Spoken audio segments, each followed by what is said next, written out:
தேவனே நான் ஓமதண்டையில் இல்லோம் நெருங்கி சேர்வதே என் ஆவல் பூமியில். எபேசியர் 1:3 நம்முடைய கர்த்தராகிய இயேசு கிறிஸ்துவின் பிதாவாகிய தேவனுக்கு ஸ்தோத்திரம். அவர் கிறிஸ்துவுக்குள் உன்னதங்களிலே ஆவிக்குரிய சகல ஆசீர்வாதத்தினாலும் நம்மை ஆசீர்வதித்திருக்கிறார். உன்னதங்களின் சகல ஆசீர்வாதங்களினாலும் நம்மை ஆசீர்வதித்திருக்கிறார். ஆசீர்வதிப்பார் இல்ல, உன்னதத்தின் ஆசீர்வாதம். அதுதாங்க ஆவிக்குரிய ஆசீர்வாதம். ஆக இந்த ஆவிக்குரிய ஆசீர்வாதங்களை தான் முதன்மைப்படுத்தணும். அதை கொடுத்த ஆண்டவருக்கு ஸ்தோத்திரம் பண்ணணும். நம்ம பொதுவா பெரும்பாலும் இந்த மெட்டீரியல் பிளெஸிங், அது உலக பிரகார ஆசீர்வாதம், பொருளாதார இதைத்தான் மேன்மைப்படுத்துகிறோம், முதன்மைப்படுத்துகிறோம். இதை கொடுத்தால் கர்த்தருக்கு ஸ்தோத்திரங்கிறோம்.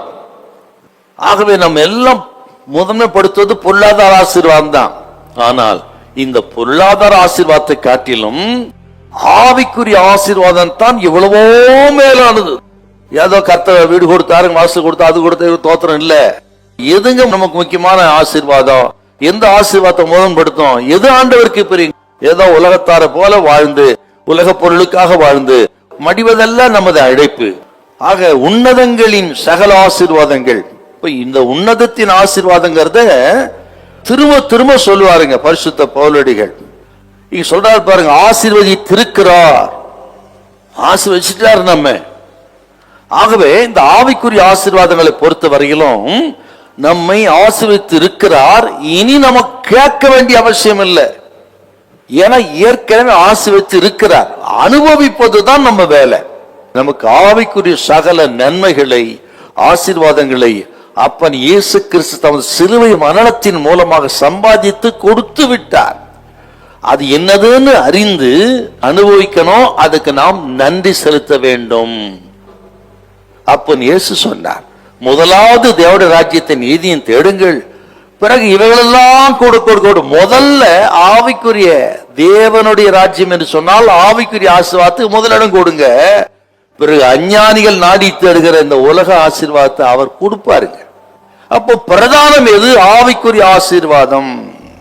இன்னும் சொல்லுகிறேன், நமது அப்பன் இயேசுவே நமக்கு ஆசீர்வாதம். அவர் தாங்க நமக்கு ஆசீர்வாதம். அவர் நமக்குள்ள இருக்கிறாரா? உங்க வீட்டுல இருக்கிறாரா? இருதயத்தில் இருக்கிறாரா? யோசிங்க. அவர் இருந்தா எல்லாம் நமக்கு கிடைக்கும். அவர் இருந்தா அத போல ஆசீர்வாதம் உலகத்தில் உள்ள அவரே ஆசீர்வாதம். சகோதரனை சகோதரிய, இயேசு உன்னோடு உன் வீட்டில் இருப்பாரானால் சகலவற்றை உனக்கு கொடுப்பதிக நிச்சயம். அவருக்கு கீழே தன் அனைத்தும் இருக்கிறது. அதை கொடுக்கக்கூடிய அதிகாரம் அவர் கருத்தில் இருக்கிறது. அல்லேலூயா, அல்லேலூயா.